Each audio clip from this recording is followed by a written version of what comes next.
A cold Thursday morning, fog pressing low against a town so small it appeared on no map worth reading.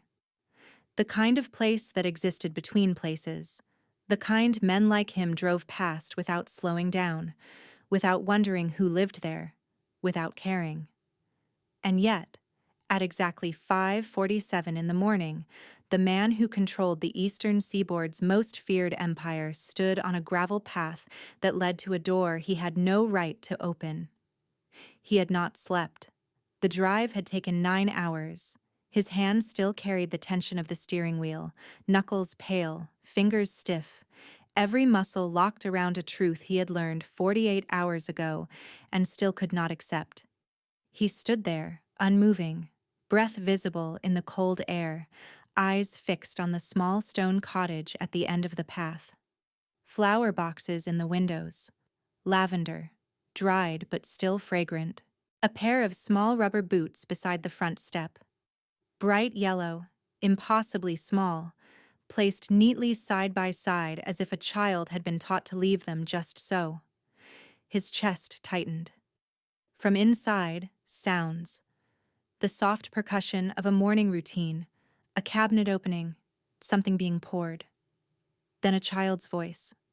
High, clear, singing something tuneless and content. A melody that had no words, only joy. The sound of a home where fear had never entered. His jaw clenched so hard he felt it in his temples. The door opened before he could decide whether to knock. And everything he thought he understood about his life collapsed between one heartbeat and the next. She stood in the doorway, older, thinner, changed in ways that went deeper than appearance. Her hair was shorter, her frame leaner, her hands rough in a way they had never been when she lived in his world. She wore a faded wool sweater and no shoes, and she looked at him the way you look at something you have been expecting for years but hoped would never arrive. No shock, no fear, just recognition, heavy and immediate, followed by something harder. Steel wrapped in silence. And beside her, half hidden behind her leg, a girl, small, 4, maybe 5 years old.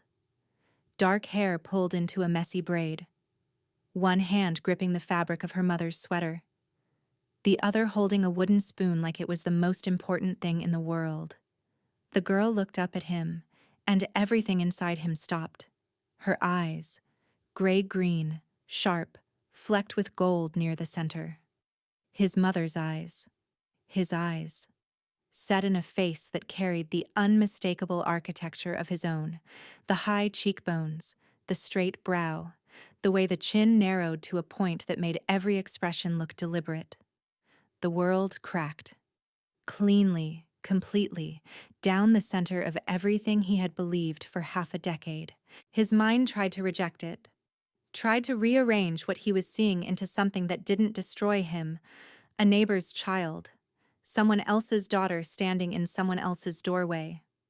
But the girl tilted her head, studying him with a calm, measured curiosity that was so familiar it made his hands start shaking.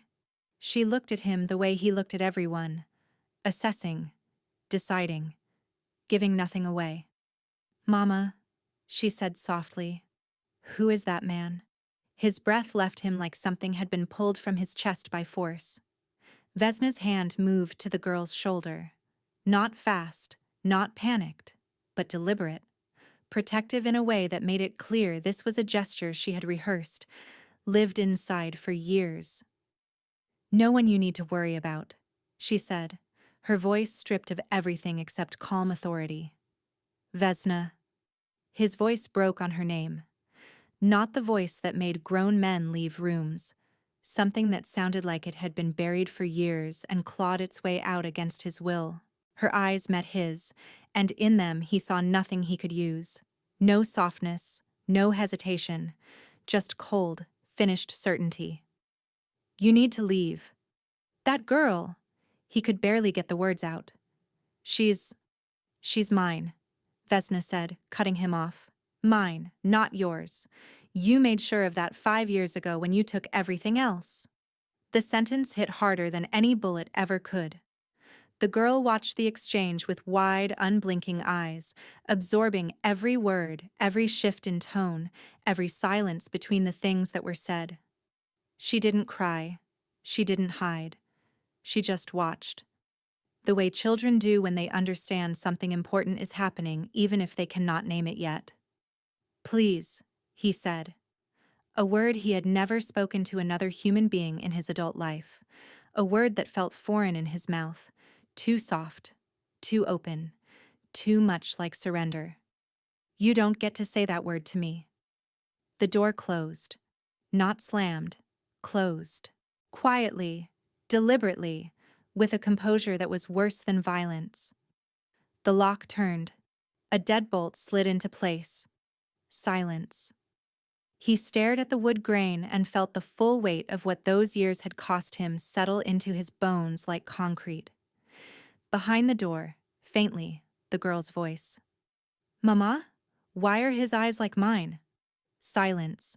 Then Vesna's voice, quieter, tighter, stripped to something raw.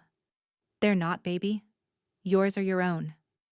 And outside, in the cold fog of a morning that smelled like lavender and someone else's life, the most powerful man on the eastern seaboard pressed his back against the stone wall of a cottage he had no claim to and slid to the ground. He stayed because he had found something his power could not touch, could not buy, and could not take. And the worst part, the part that made his chest feel like it was caving in, was that he was the one who had made it that way. 5 years earlier, the world had been different, or maybe it had been exactly the same, and he had simply been too powerful to notice. The estate sat on a hill above the city like a monument to everything he had built. 42 rooms, stone walls 3 feet thick, a view that stretched far enough to see the lights of 3 districts, each one answering to him in ways that never needed to be spoken aloud, including her. Vesna had entered his life the way few things ever did, without permission. She was not from his world, not from the families that circled power like satellites. She was a translator, working contract assignments for a firm that occasionally handled documents his people needed processed. Quiet, precise, forgettable to anyone who wasn't paying attention. He was always paying attention. It took him 4 months to speak to her directly, 3 more to understand that the stillness she carried was not shyness but depth, and another 2 before he realized she was the first person in over a decade whose presence made the noise inside him go quiet. They married within the year. She moved into the estate, and the cold geometry of his life finally had warmth in it. She never asked about his business, never demanded explanations for the locked doors, the late arrivals, the men who spoke in low voices and left without greeting her. She understood the architecture of his world without needing it drawn, and navigated it with a grace that made people forget she had not been born into it. He trusted her, completely, recklessly. She was the one unlocked room in a life built on security, the one space where the calculations stopped and something simpler took their place. When she fell asleep beside him, her breathing slow and steady, he would lie awake sometimes and marvel at how quiet the world became when she was in it. That was what made the betrayal feel fatal. It started with whispers. Not from enemies, but from inside. Men he trusted. Small things at first. Questions about where certain documents had traveled. Observations about timing, about how details from closed meetings had surfaced in places they should never have reached. He ignored it at first. Not out of blindness, but out of certainty. She would never. That was not a hope. It was a fact. Load-bearing and absolute. Then the evidence arrived. Delivered. Clean. Organized. Undeniable. Communications tracing a path from his private study to a rival family circling his territory for years. Access logs showing files open from devices linked to her. Timestamps aligned with nights she had been alone in the estate. Each page turned was another nail in a coffin he was building himself, and he didn't even know it. He sat in his office for 3 hours after seeing it. The room was dark. The city glowed through the windows. His hands rested flat on the desk, perfectly still, while something behind his ribs came apart with a slowness that made it worse. He made a decision the way he made every important decision, with finality, with the absolute removal of everything that could be interpreted as weakness. The divorce was not a negotiation, it was a dismantling. His lawyers cut away every connection, every claim, and every thread. Properties gone. Accounts frozen, then emptied. The name, the access, the protection that came with being his. All of it stripped with a thoroughness that left nothing behind. She sat across from him, flanked by attorneys she couldn't afford, and she did not fight. That was the part that stayed with him longer than anything else. She signed everything without reading it. "You're not going to say anything?" he asked, the only time he spoke directly to her during the process. She looked at him then. Really looked. Past the authority. Past the wall he had built between the man who loved her and the man who was destroying her. "Would it matter?" she asked. He didn't answer. The silence was its own confirmation. She stood, collected nothing because there was nothing left, and walked out with the same quiet composure she had carried the day he first noticed her. No tears. No collapse. No final words designed to wound. She simply left. And the door closed behind her with a sound so ordinary it should not have haunted him. But it did. For months, then years, the soft click of that latch played in his memory at moments he couldn't predict, settling into silences he couldn't fill. He told himself it was necessary. He told himself the evidence was clear. He told himself many things in the weeks that followed. None of them helped. Because at 3 a.m, in an estate with 42 rooms and not a single sound that mattered, the absence of her was louder than anything he had ever heard. And somewhere, in a place he would not think to look for years, a woman who had just lost everything sat in a bus station with a single bag, her hand resting on her stomach, holding a secret that would change both their lives forever. She did not cry on the bus. Crying required energy. Energy required reserves, and she had none left. She had $43 in cash, a bag with 2 changes of clothes, a toothbrush, and a photograph of her mother taken in a garden that no longer existed. The only proof she had once belonged to someone without conditions, and she had the knowledge growing inside her. 4 weeks along, confirmed by a clinic she had visited in secret 10 days before the divorce papers arrived. 10 days of carrying that truth while he dismantled her life with surgical efficiency. She would not tell him. That decision was made the moment she saw what he was willing to do based on evidence she knew was a lie, because she knew the truth. She had always known it. The files, the communications, the access logs, all real. But the story they told was false. She had not been feeding information to his rivals. She had been tracking it. For months, she had noticed fractures in his security.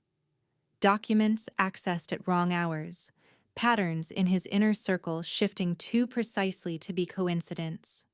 She had followed those threads quietly, using her access to trace paths that someone inside his organization was using to bleed information outward. She had been building a case for him, a map of betrayal that led not to her, but to someone much closer. She never got the chance to show him, because whoever was truly responsible understood the danger she posed and redirected the predator.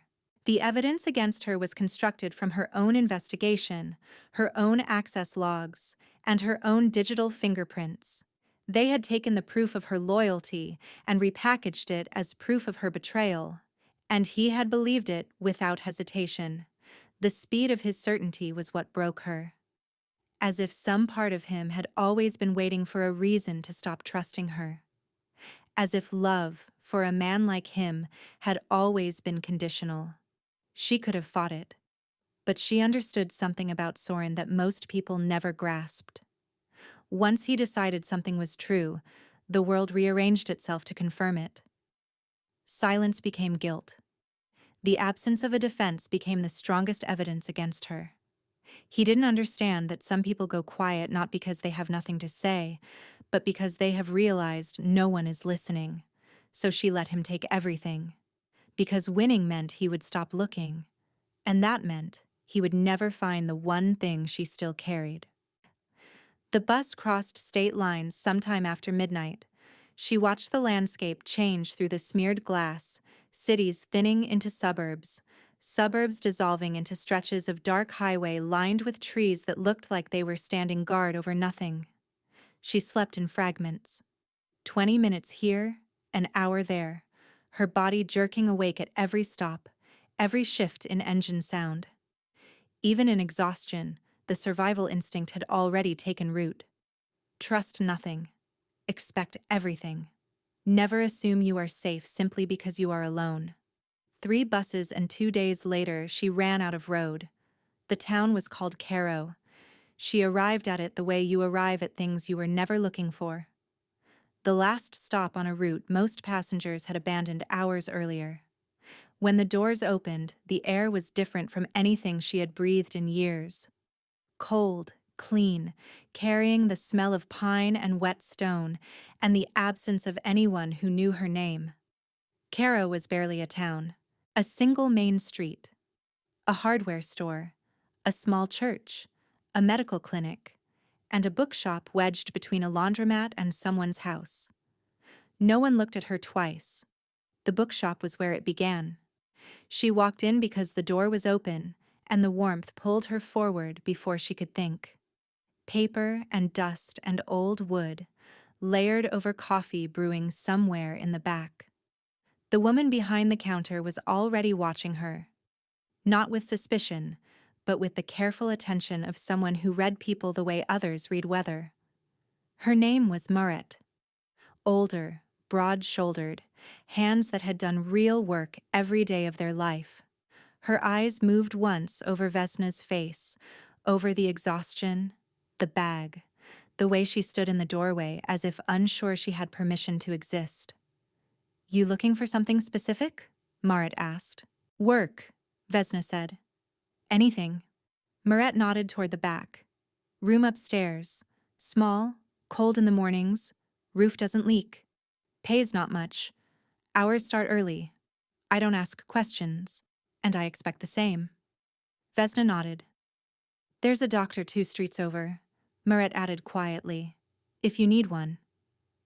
Something flickered in Vesna's expression before she could stop it. The terrifying recognition that her secret might not be as invisible as she believed. "I'm fine," she said. That night, lying in a narrow bed surrounded by unsorted books, she pressed her hand flat against her stomach. She was alone, truly, completely alone. No protection, no resources beyond what her own hands could earn. But she was not empty. She was carrying his child. And that child would never know his world, would never walk those halls, would never learn that love could be revoked like a contract. Whatever came next, this was hers. The one thing he had not thought to take, because he had not known it existed. And sometimes she was beginning to understand. That was enough. The months moved differently in Cairo. Not faster, not slower, but deeper, as if each day asked to be lived, rather than survived. Vesna learned its rhythm the way her body was learning another rhythm entirely. She shelved books in the mornings, organized inventory in the afternoons, her handwriting filling ledgers with a discipline that came from a life she never spoke about. In the evenings, she sat in the narrow room above the stacks and felt the child inside her grow. It was not beautiful the way stories make it sound. It was terrifying. Every flutter, every shift was a reminder that she was building a life she had no blueprint for. No partner, no safety net, no family to call at 2 in the morning when the fear became so large it pressed against the walls. Maret noticed. She never said it directly, but small things appeared without explanation. A second blanket, vitamins beside the coffee pot, A doctor's appointment card left on the counter with the time circled in pencil. The doctor was a woman named Calloway, older, practical, the kind of physician who had delivered half the town and carried the weight of it with steady hands. She confirmed the pregnancy was progressing normally. Everything science could measure looked exactly right. It was everything science couldn't measure that kept Vesna awake. The math she ran in the dark, over and over. How long before he found her? Whether a man with his resources would even search for something he didn't know existed. Whether the absence of a father on a birth certificate was protection or a trail. She told herself she was invisible. She was wrong about one of those things.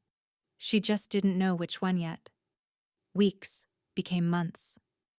Her body changed in ways she navigated alone. The nausea that faded, the weight that arrived, the strange new gravity of carrying someone who depended on her before they had even drawn a breath. She worked until Mirette quietly shortened her shifts, then shortened them again, until the mornings were hers and the afternoons belonged to the small room upstairs where she lay, with her hands on her stomach, and tried to imagine what came next.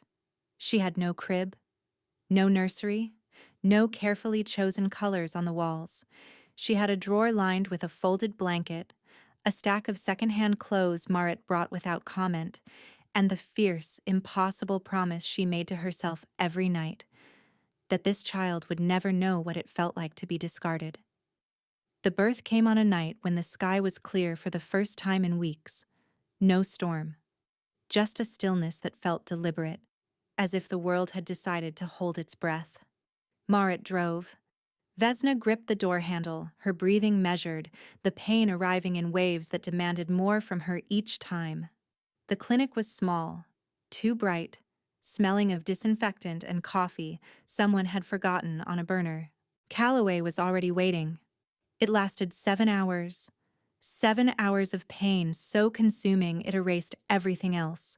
Every fear, every calculation, every memory of the man who had put her here. Gone. There was nothing left except the work of bringing someone new into existence. And then, suddenly, there she was. The cry came sharp and immediate, furious and alive. Just arrival, just presence, the raw announcement that something new existed and refused to be ignored. They placed her on Vesna's chest, and every wall she had built came apart at once. Then she opened her eyes.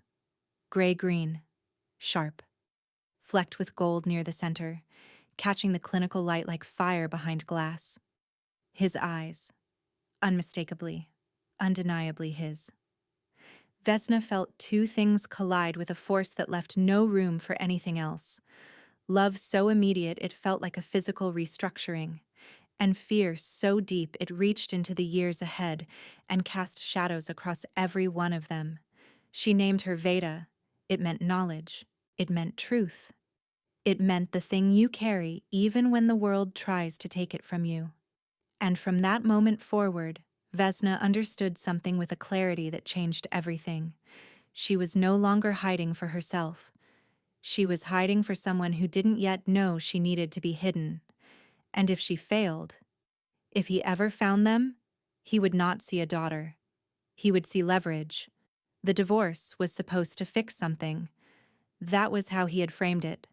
Surgery, precise and necessary. Clean the wound, close it, move forward. He moved forward. The empire demanded it. Deals continued, territories held, the machinery of power ground on. Men still lowered their voices when he entered a room. Decisions still carried his name like a stamp that couldn't be contested. But something had gone hollow. Not in the structure, but underneath, in the spaces between things that functioned. A weight in rooms that used to feel commanded and now felt merely occupied. He stopped eating dinner at the long table, started taking meals standing in his office, finishing in minutes, as if sitting down meant acknowledging the empty chair across from him.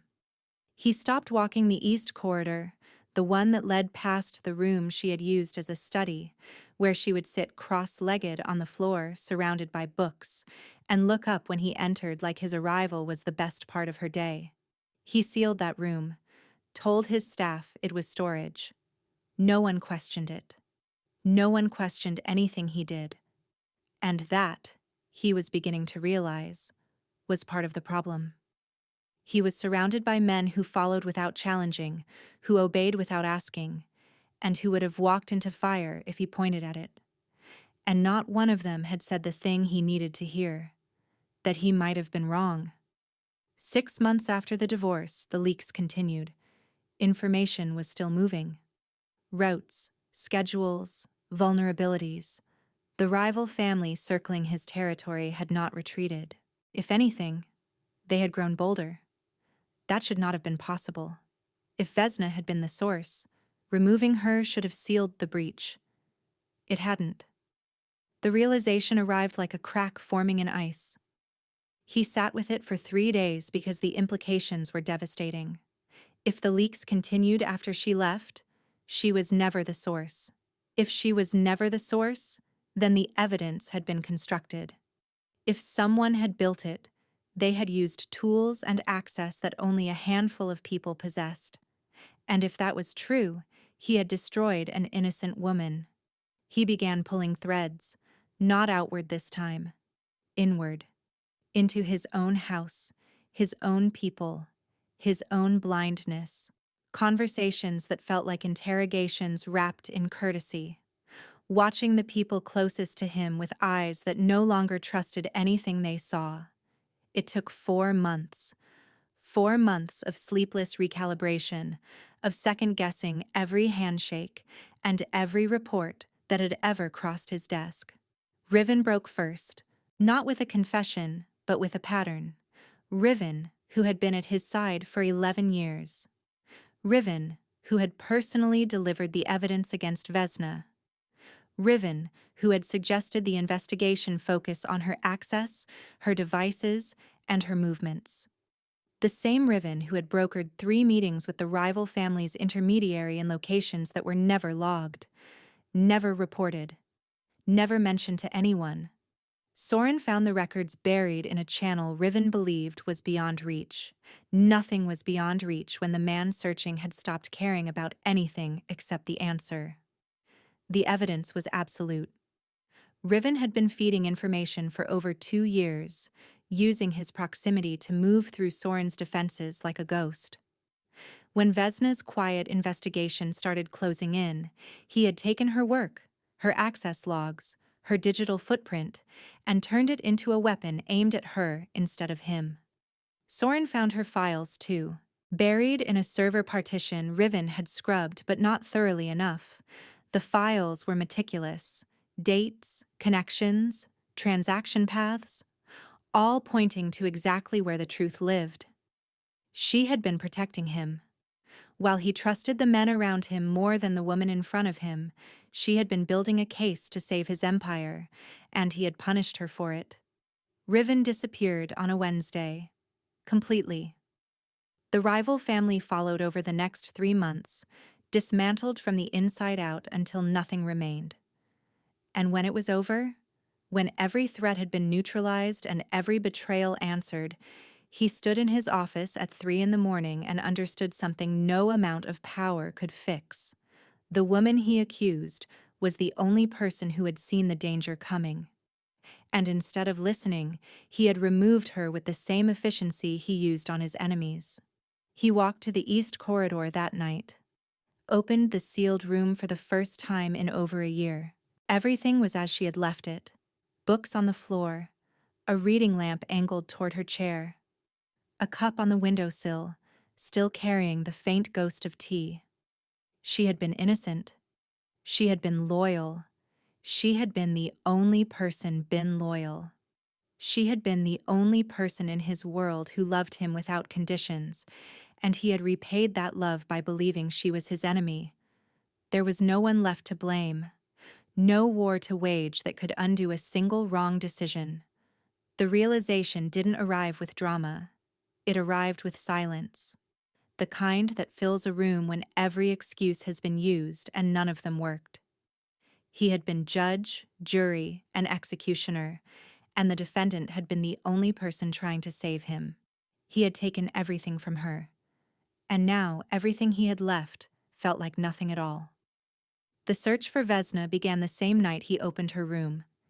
It began with a man sitting on the floor, surrounded by books she had loved, making a decision that had nothing to do with power. He would find her, not to reclaim anything, because she deserved to know the truth. Because somewhere in the world, a woman was living under the belief that he had judged her and discarded her because she was guilty.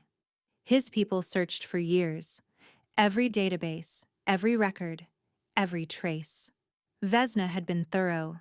No credit cards, no change of address, no contact with anyone from her previous life.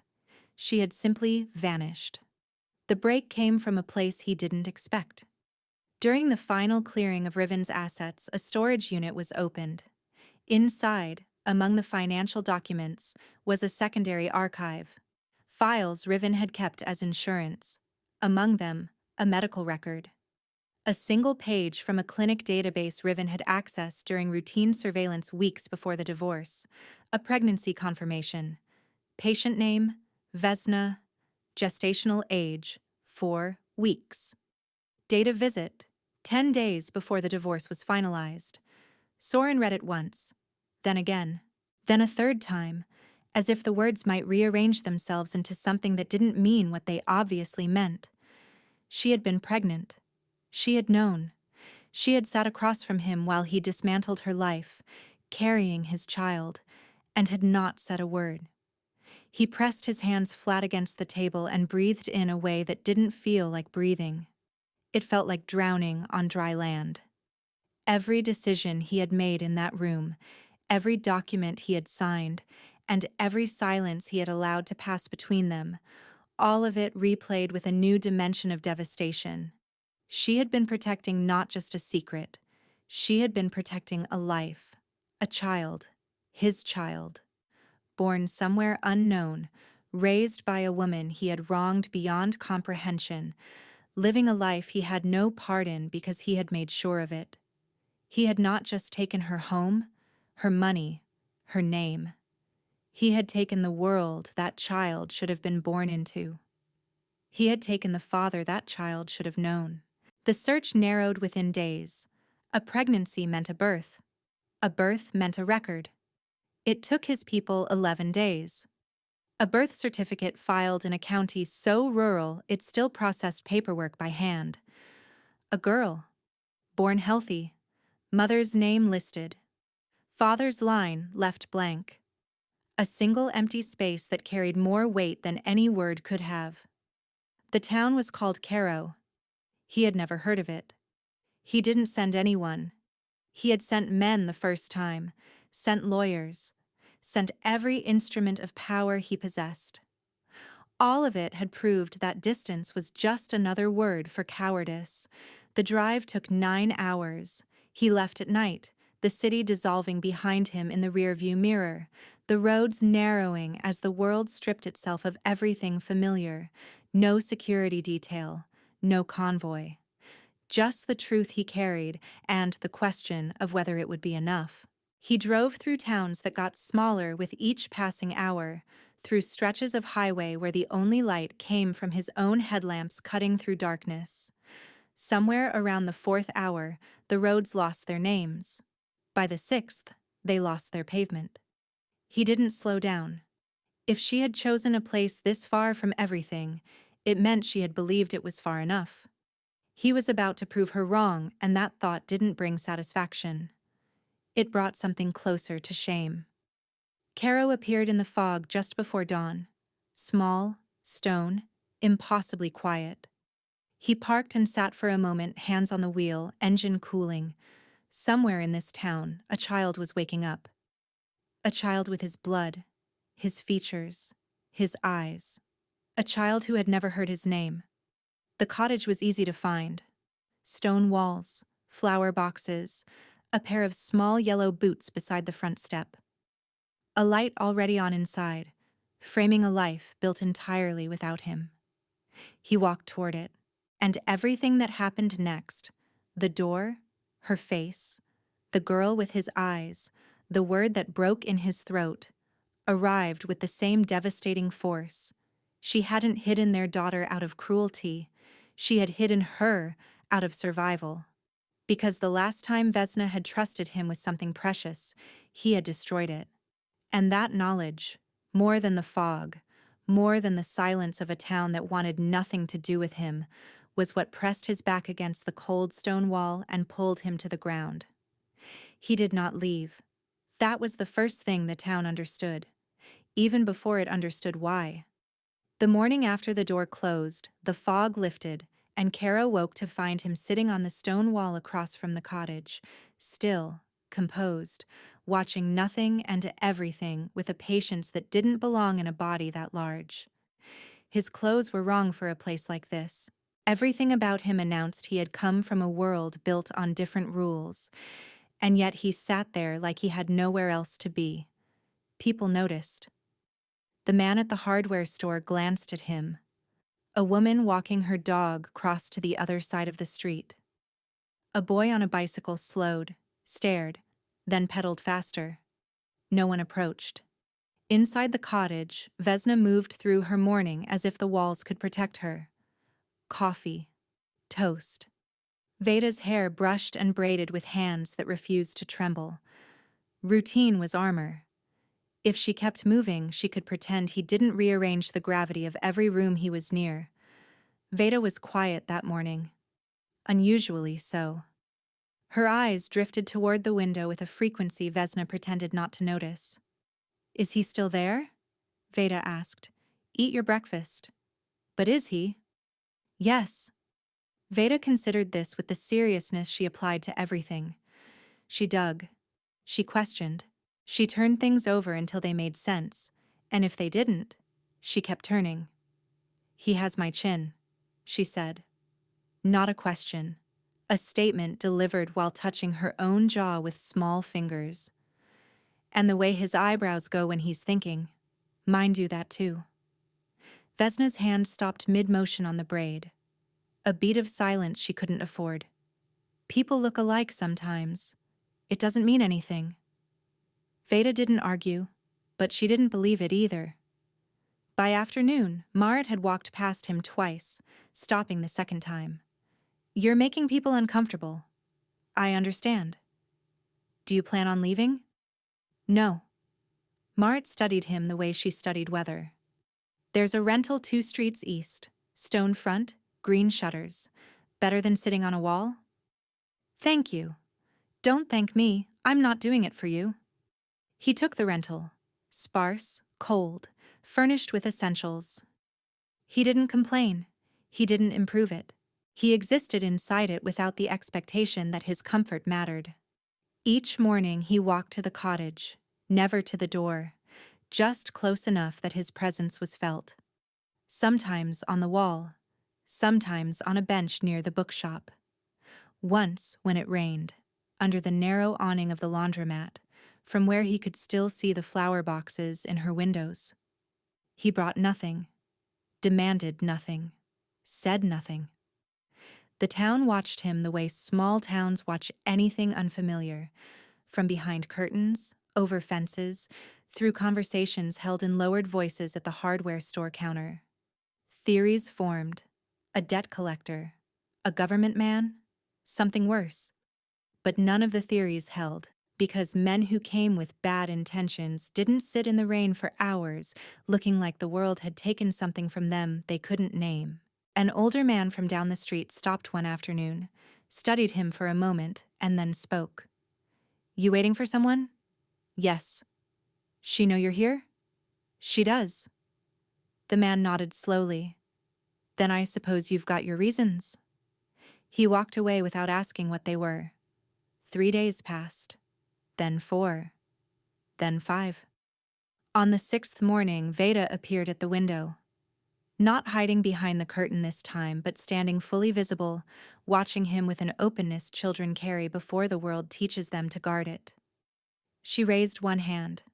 A small wave, tentative, curious. His composure cracked in a way no one but a 5-year-old girl could have caused. He raised his hand in return. Slowly, carefully, as if moving too fast might shatter something fragile. Veda smiled, brief, uncertain, but real. Then the curtain moved. Vesna's hand appeared on her daughter's shoulder, pulling her gently back. The window went still, but it had happened, and both of them knew it. Something had passed between a man and a child who shared the same architecture in their faces, the same gold-flecked stillness in their eyes, and it had cost nothing and changed everything. That evening, after Veda was asleep, Vesna stood in the kitchen with her hands pressed flat against the counter, breathing shallow. The walls of the cottage felt thinner than they had a week ago. The distance she had built between herself and the man 2 streets away felt less like protection and more like a decision she was running out of reasons to defend, because he wasn't demanding, he wasn't threatening, he wasn't wielding power. He was waiting. And waiting was a language she had never heard him speak before. It carried a weight that force never could, the weight of a man who had chosen to be powerless in the one place it mattered most. She didn't know what to do with that. She only knew she couldn't ignore it much longer. She went to him on the 8th night, not because she was ready, because the silence between them had grown so heavy it was pressing into the spaces where her daughter played and slept and asked questions Vesna could no longer deflect. He was on the bench outside the bookshop. He saw her coming before she was halfway across the street. She stopped 6 feet away, close enough to speak, far enough to leave. "Why are you here?" "Because I was wrong." "Wrong," she repeated, tasting the word for poison. "About everything." "You sat in that room," she said. "You watched your lawyers take apart every piece of my life. You never asked me a single question. Not one. You just decided. Yes. And now you show up 5 years later and tell me you were wrong. That's not enough." "I know." "Then tell me why I should believe anything that comes out of your mouth." He exhaled. "The leaks didn't stop after you left." She blinked. "The smallest fracture." 6 months after the divorce, the same information was still moving. If you had been the source, removing you would have ended it. He paused. I started looking inward. It took 4 months to find the real source. Who? Riven. The name hit her like a physical thing. She took a half step back. Riven, who had stood beside Soren for 11 years. Riven, who had personally walked the evidence against her into the room. He was working with the Karstoff family. 2 years of feeding them everything.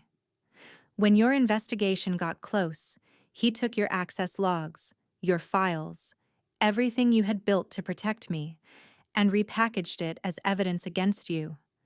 And I believed it because he presented it. Because I trusted him more than I trusted the truth sitting across from me. Her arms tightened around herself. The cold air moved between them, carrying the scent of pine and stone, and for a moment neither of them seemed to breathe. "I found your files, Vesna." His voice cracked on her name. "The dates, the connections, the transaction paths. You mapped the entire conspiracy. You were trying to protect me." "You punished me for it," she said quietly. "Yes. You took my home, my name, my money, everything I had built inside your world. Yes. And I was carrying your child when you did it." The silence that followed was the loudest thing either of them had ever heard. "I didn't know," he said. Accurate, but hollow. "Because you never asked.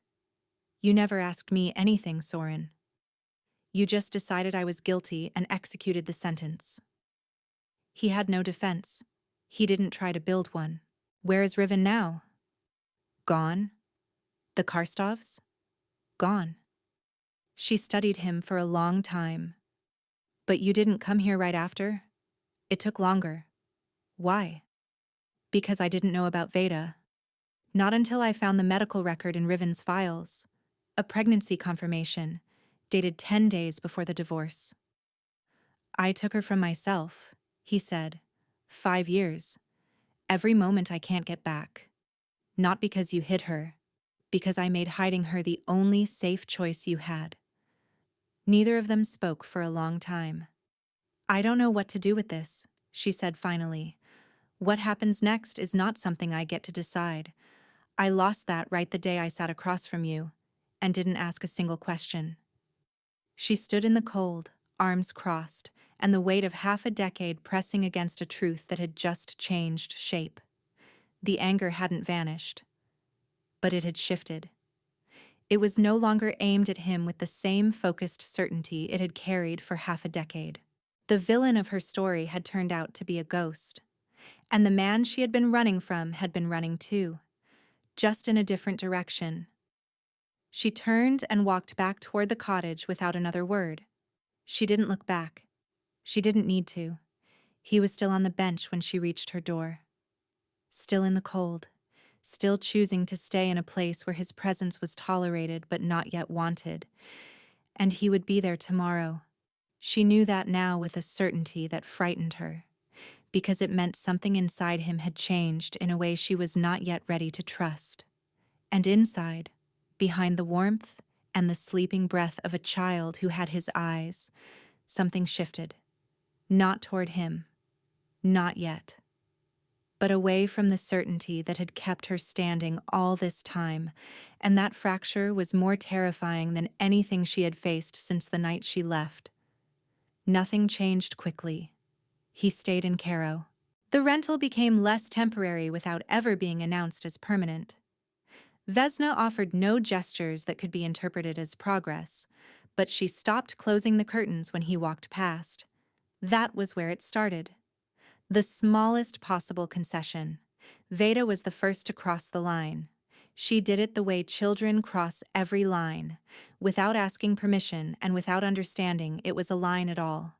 It happened on a Tuesday afternoon, 3 weeks after the conversation on the street. Veda had been at the bookshop with Moret. When 6 o'clock came without the familiar sound of small boots on the front step, something cold moved through Vesna's chest. She called Moret. No answer. Called again. Nothing. She was out the door before the third ring, her body operating on the frequency every parent recognized, the one just below panic. Moret called back breathless. She was right here. I stepped away for 5 minutes. The front door was open. Vesna checked the bookshop, the church, the schoolyard, the laundromat. Nothing. The panic climbed. She was standing in the middle of the street, Veda's name tearing from her mouth, when she saw the light. 2 streets east, the stone house with green shutters, door ajar. Warm light spilling across the threshold, and from inside, Veda's voice. Calm, unbothered. Vesna reached the doorway in seconds, and the scene stopped everything. Veda sat on Soren's floor, cross-legged, boots placed neatly by the door. In front of her, objects assembled from whatever the sparse house contained. A glass of water used as a magnifying lens, a spoon balanced on a pencil, a tower of stacked coins, precise and deliberate. And beside her, sitting on the floor with his legs folded in a way that should have looked absurd for a man his size, was Soren, not speaking, just present, watching his daughter examine each object with the same careful intensity he recognized, because it lived inside him too. "Mama, look," Veda said. "He showed me how weight works. Heavy ones at the bottom and it doesn't fall." Soren's eyes met Vesna's. In them she saw something she had never seen in their marriage, or in his months of waiting, or in the night he told her the truth. Fear. Not of her anger. Of this moment ending. Of the small, extraordinary thing sitting on his floor being taken away because he had not earned it. She knocked, he said quietly. She walked in and asked why coins are different sizes. "Veda," Vesna said, her voice unsteady, "you can't leave without telling me." "I know, but I wanted to see him." 4 words. Ordinary, honest. and they broke something open that years of composure had kept sealed. Veda had made a choice. A child's choice, uncomplicated by history, guided by nothing except the instinct that the man with her eyes was someone worth knowing. Vesna could override it. She had every right. But looking at her daughter on that floor, calm and certain in a way she had never seen her anywhere else, she realized overriding it would not be protection. It would be punishment. And not for him. For Veda. She stepped just past the threshold. "Show me, the coin thing." Veda's face lit up. "Show Mama. Do the part where you take the bottom one out." Soren looked at Vesna.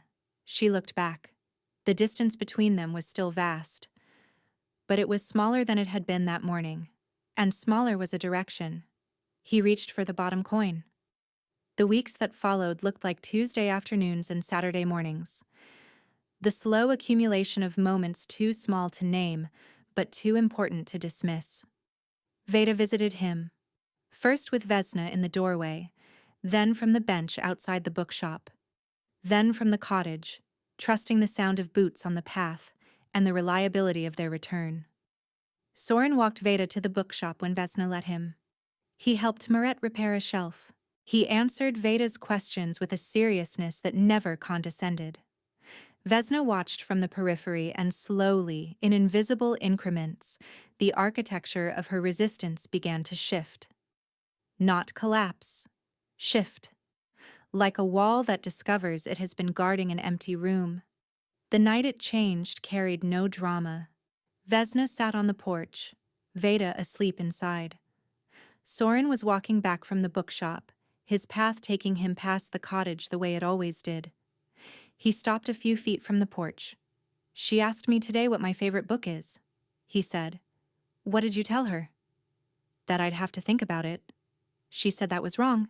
"She said you always know your favorite book because it's the one that changed something." Vesna almost smiled. "She's right." Silence. Comfortable for the first time. "I'm tired, Soren." He waited. "Not the kind you sleep off. The kind that lives in the walls. In the weight of being the only thing standing between her and everything else." "I don't forgive you," she said, the words honest, not sharp. "I don't know if I can. But she needs more than I can give her alone, and you're here, and you keep being here. I'm not letting you back in. Not the way it was. That doesn't exist anymore." "I don't want what it was," he said. "I want what it can be. Whatever that is. However long it takes." She looked at him. Not as the man who had destroyed her. Not as the man on the wall.